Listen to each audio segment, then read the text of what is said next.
Hey, January 18, 2023, I want to talk about change. I want to give you a definition of change that is probably not one you heard before, as well as give you a conceptual framework about on change.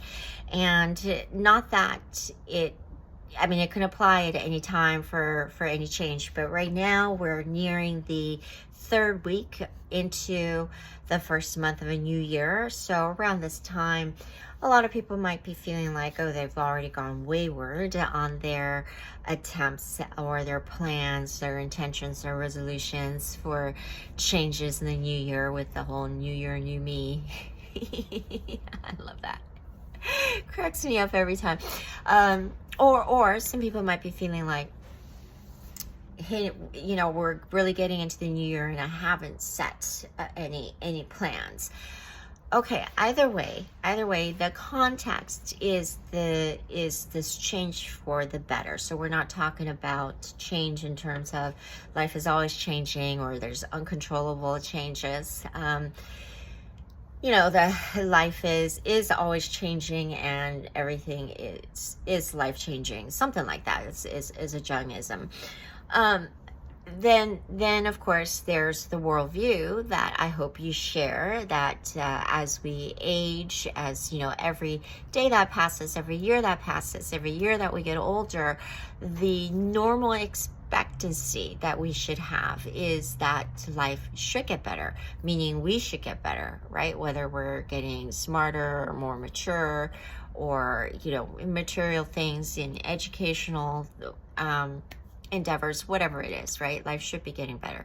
But anyway, we're talking about the change in which we are intentionally directing our efforts and focus. So most people would think of change as it's just something is new or something is different, and therefore they would consider a transformation as a big change. All right, but remember, change is a new normal. So to be changed is to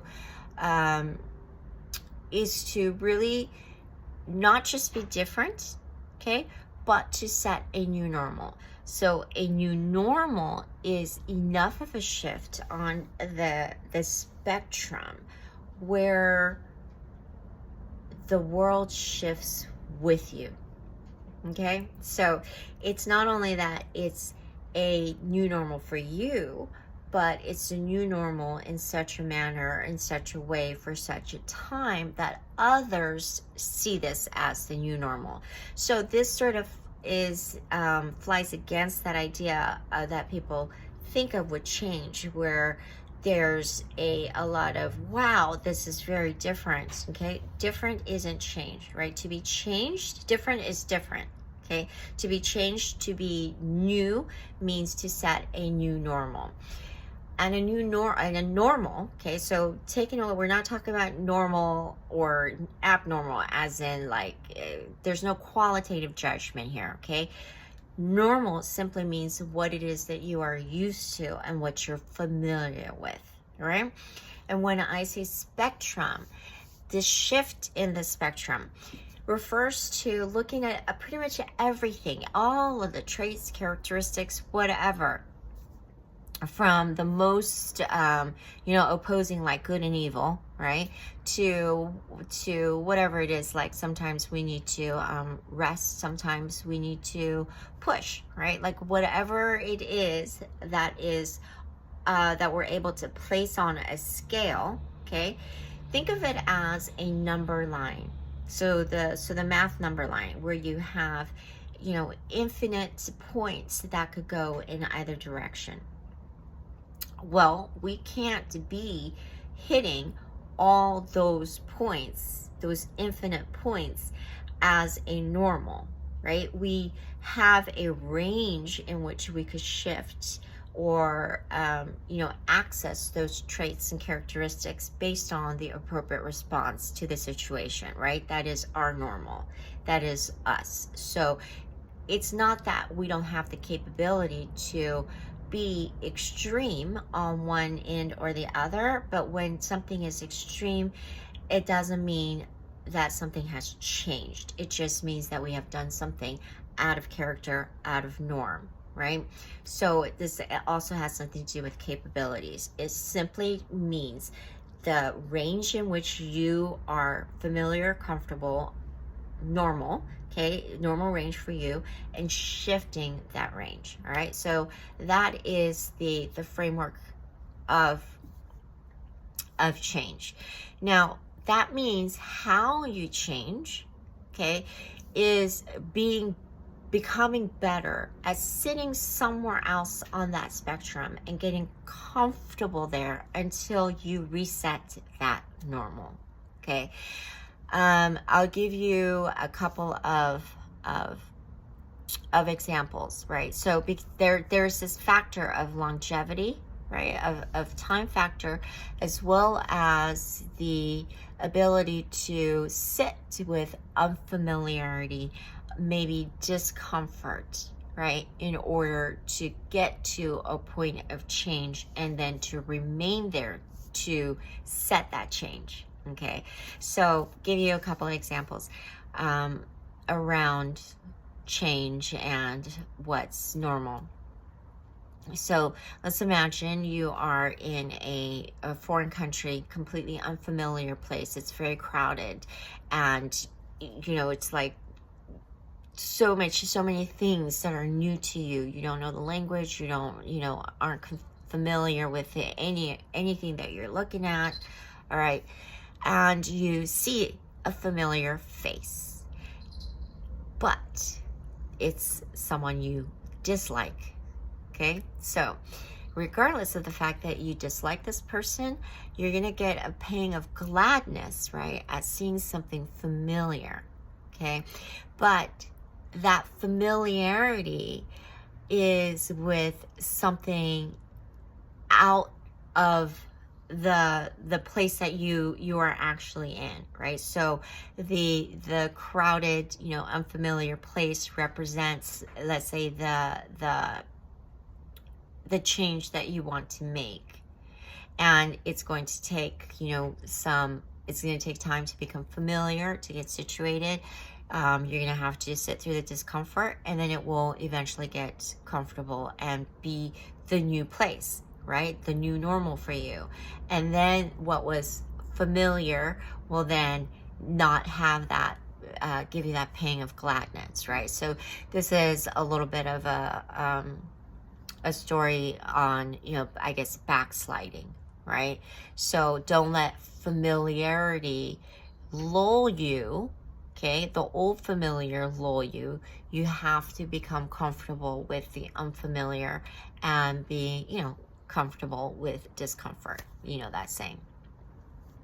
All right. The other one is a little bit more involved. Is really sort of like a test of change, just as an example of how we could use this this framework to figure out, has change really occurred. All right, I don't think this is a spoiler, but I saw this, I guess I can't even spoil it because I don't remember the name, but I saw some episodes of a K-drama, Korean drama, with my sister, and the plot is basically this. There was a girl whose life was basically ruined because of how badly she was bullied in high school.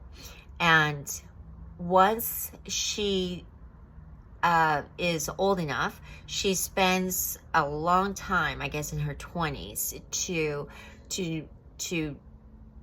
set some plans in motion to basically re-enter the lives of these people in her old life to exact revenge. Okay, so that's the plot. So in order to exact revenge, she really transformed herself, okay, into, you know, she got all this education, and she became a person that people really respect, right, versus bully. Anyway, and so she starts putting this plan in motion. And one of the ways that she was bullied is she was like sexually harassed by a particular guy that she runs into. So she had already started to put in motion the plan to exact revenge on him, but she runs into him and he reverts back to trying to trigger that response, right, of fear and discomfort in her by like being a little lewd and leery and touches her. And even though she has created all these changes in getting respect and having, you know, all this education and the career and the job and all this, once he does that, it was very hard for her not to revert back to, she ends up running into the bathroom and like crying and throwing up, you know. So in my eyes, with this contextual framework, she has not changed. She has made all sorts of changes, but she has not changed, because had she changed, then regardless of how lewd he was to her or how he touched her or whatever, she wouldn't have had that reaction at all. If anything, you know, she would have just like kicked him in the balls or whatever. It wouldn't have affected her in the way that it has. So she did not pass my test of change. All right. So think of it as a long game in terms of not holding on so tightly, right? Unclench a bit, holding on so tightly for those who are super goal oriented, so that you can enjoy the process, take all the lessons, the transferable lessons along the way. And then for those who are very resistant to change, remember, you have a, you know, who would think that change is just going to be full of discomfort and all of that. And that instead of resisting, think of just one little shift over on that range, on that number line. Because the most exciting thing about shifting, right, your range on the spectrum is that once you reach a certain range on that spectrum, entirely new spectrums, so entirely new number lines, okay, open up for you or unlock for you, however you want to say that, if you're a person who likes to gamify things. All right. So anywho, I'll post the definition, but I'll give it to you one more time. That the definition of change is a new normal, that otherwise it is just something different. Okay, that doesn't mean that the change is here to stay, and that a new normal is enough of a shift on the spectrum that the world shifts with you. Gosh, my hair, sorry.